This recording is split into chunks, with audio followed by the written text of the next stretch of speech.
Au nom du Père et du Fils et du Saint-Esprit, Amen. La paix de Jésus soit dans votre maison. J'espère que vous allez bien, que vous êtes dans la paix et la joie de Jésus. Alléluia. Alors, troisième apparition de notre bien-aimé Jésus après la résurrection. C'est Saint Jean chapitre 21, j'y vais là. Ne vous impatientez pas. Voilà. Les premiers disciples le retrouvent sur le lac, ce n'est qu'un au revoir. Merci Jésus, alléluia. Les trois croix, pour ceux qui ne le connaissent pas, on fait les trois croix. Que ta parole, Jésus, ouvre mon esprit, que ma bouche proclame ta parole et que mon cœur l'accueille.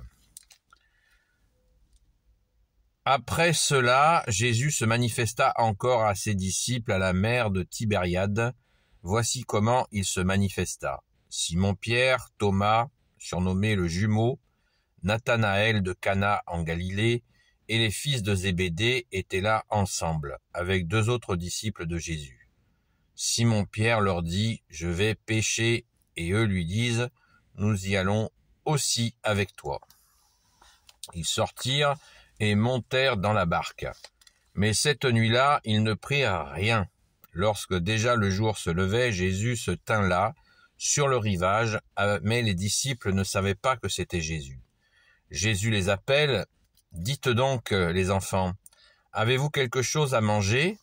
Ils lui répondent, « Rien. » Alors il leur dit, « Jetez le filet sur la droite de la barque. Vous allez trouver. »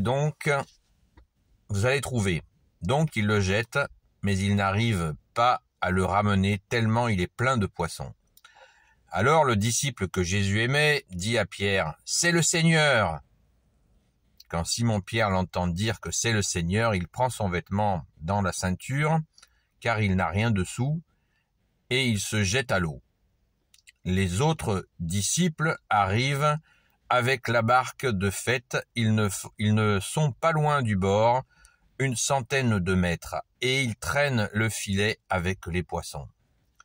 Quand ils sont descendus à terre, ils voient un feu de braise préparé avec du poisson dessus et du pain. Jésus leur dit, « Donnez-nous donc des poissons que vous avez pris. » Simon-Pierre monte dans la barque et amène le filet sur le rivage. Il était plein de gros poissons, 153 en tout. Mais avec tout ce nombre, le filet ne s'était pas déchiré. Alors Jésus leur dit, « Venez donc déjeuner. » Aucun des disciples n'osait lui demander, « Qui es-tu » car il savait bien que c'était le Seigneur. Jésus s'avança, il prit le pain et le leur donna, et de même pour les poissons. C'était la 3e fois que Jésus se manifestait à ses disciples après sa résurrection d'entre les morts.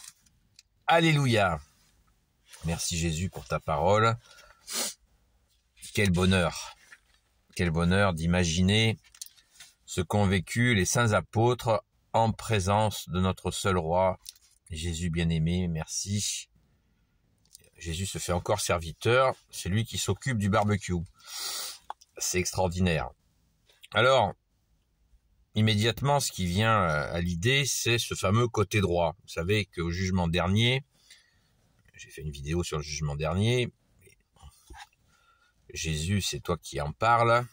Jésus nous dit qu'il mettra les boucs à gauche, et les brebis à droite. À plusieurs moments, donc le côté gauche symbolise le mauvais côté, et le côté droit, le bon côté. C'est pour cela, Jésus leur dit, mettez bien votre filet côté droit. Et la précision est faite qu'ils n'avaient rien pêché de la veille, de la nuit. De la nuit, ils n'ont rien pêché. Et là, Jésus leur demande côté droit. Et c'est l'explosion du filet et des gros poissons. Donc, vous savez que Jésus, tu leur avais dit à tes saints apôtres tu ferais d'eux des pêcheurs d'hommes. Eh bien, on peut imaginer que cette pêche miraculeuse, eh bien, ce sont des hommes qu'ils vont attraper et qui vont amener à toi, bien-aimé Jésus. Donc pensons-y, à la pêche des hommes qui consiste à ramener des gens à Jésus qui se sont égarés, qui sont en difficulté. C'est ce que Jésus nous demande dans l'annonce de la bonne nouvelle. Alors, petite anecdote aussi bien de contexte, puisque le rédacteur de cet évangile est Saint Jean, de cet extrait, c'est Saint Jean, et il l'a reconnu le premier. Et c'est encore le petit Saint Jean, puisque c'était le plus petit, le plus jeune, qui a reconnu Jésus en premier. Ça, c'est tout à fait touchant. Et lui-même, dans cette humilité de l'écriture, il dit le disciple que Jésus aimait. Il dit pas c'est moi, il dit le disciple que Jésus aimait en se nommant. C'est aussi extrêmement touchant. Merci Jésus de bénir ton disciple préféré, le grand Saint Jean.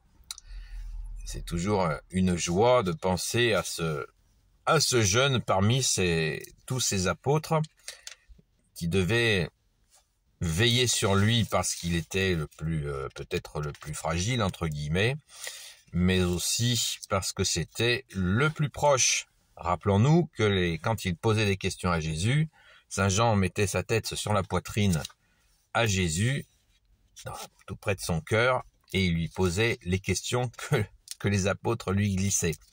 Voilà, c'est quelque chose d'aussi sur les habitudes des apôtres. Nous avons quelques éléments. Ne nous privons pas de ces éléments de contexte, cette façon, cet amour qu'il y avait entre les disciples et Jésus, et entre les disciples, bien entendu, puisque Jésus leur avait bien spécifié, c'est à l'amour qu'il y aura entre vous qu'on verra que vous êtes mes disciples. Merci Jésus pour cette merveilleuse relation entre tes apôtres, dont tu es l'instigateur, n'en doutons pas un instant. Eh bien, autre aspect qui peut peut-être faire phosphorer, c'est pourquoi 153 ? Pourquoi 153 ? Mystère. J'ai pas la réponse, si quelqu'un l'a. Eh bien, peut-être que je pense que Jésus, c'est une certitude. Jésus, tu es notre seul enseignant. Je pense que tu me montreras la réponse à cette question. Je n'en doute pas, mais là, je vous dis humblement, je ne connais pas ce 153. J'ai beau faire l'addition entre ces chiffres, 1 plus 5 plus 3, ce qui fait 9. Le chiffre 9, je ne vais pas vous en dire plus sur le chiffre 9, parce que c'est à méditer, et je pense qu'il faut y avoir plusieurs réponses pour ressentir celle qui vient de toi, Jésus, notre seul enseignant. Et méfions-nous aussi de ce chiffre 9, qui est un chiffre qui est très utilisé par l'adversaire. Donc, méfiance, et attendons, dans notre prière, attendons la réponse de notre seul enseignant que tu es Jésus. Donc, cette parabole, ce moment où Jésus apparaît une troisième fois ressuscité aux apôtres, c'est toujours, on voit que c'est sporadique. Jésus les prévient pas, c'est pas comme avant où il était tout le temps avec eux. Là, Jésus leur fait des surprises. Et je pense que nous devons peut-être méditer, réfléchir, cogiter, j'aime pas trop ce mot méditer, vous le savez, qui fait un peu pompeux. Réfléchir sur pourquoi, bien-aimé Jésus, tu interviens de façon sporadique comme ça. Je pense que c'est aussi valable pour nous, puisque dans nos vies, Jésus ne se manifeste pas continuellement à nous. Il ne nous quitte pas, mais il se fait très discret des fois. Eh bien, vous voyez là, c'est pareil. À la résurrection, Jésus se manifeste comme ça par surprise. et c'est beau, c'est touchant, et ça nous donne nous devons ainsi être constants, c'est-à-dire que dans les creux, eh bien, nous avons à tenir bon, en cette confiance en toi, Jésus, et bien sûr, dans les moments où Jésus se manifeste à nous, dans notre cœur, eh bien, c'est la joie. Mais vous voyez, ça n'est pas qu'une émotion. On n'est pas unique. Quand il est là, on est dans la joie. Quand il se manifeste dans notre cœur d'une façon forte, on est dans la joie. Et il faut essayer de pas nous effondrer quand nous sommes pas, quand il nous fait pas ce super signe. Ainsi, nous voyons que c'est très important de ne pas rester que sur l'émotion. Voilà. C'est cette constance que Jésus nous demande. Seuls ceux qui seront constants seront sauvés. C'est ta parole, bien-aimé Jésus. Il nous faut cette constance. Quand on a des coups de mou, eh bien, il nous faut lire la parole, prier, donner ce coup de mou à Jésus, ne pas se le garder pour soi, et penser à ces moments où Jésus s'est montré, et de partager la joie des apôtres. Merci Jésus. Alléluia. Et bien sûr, nous imprégner de notre plus grande joie que tu es Jésus. Alléluia. Béni soit le Père, le Fils et le Saint-Esprit. Amen. Ô Jésus, toi qui peux tout et qui portes tout, toi le Sauveur, toi l'Emmanuel, je te confie toutes celles et ceux qui regarderont cette vidéo ainsi que leurs proches selon ta sainte volonté. Sainte Marie, Reine des cieux, toi l'Immaculée Conception, toi qui écrases le serpent, toi qui as la lune sous tes pas, toi notre Mère, Notre-Dame. Saint Joseph, toi le juste et le saint, toi le sage, toi la terreur des démons, toi le saint gardien de la Sainte Église catholique apostolique.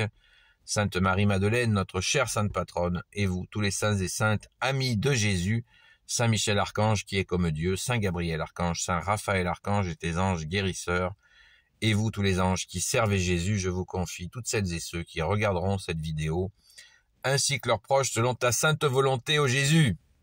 La paix de Jésus soit dans votre maison, et je vous dis à très vite.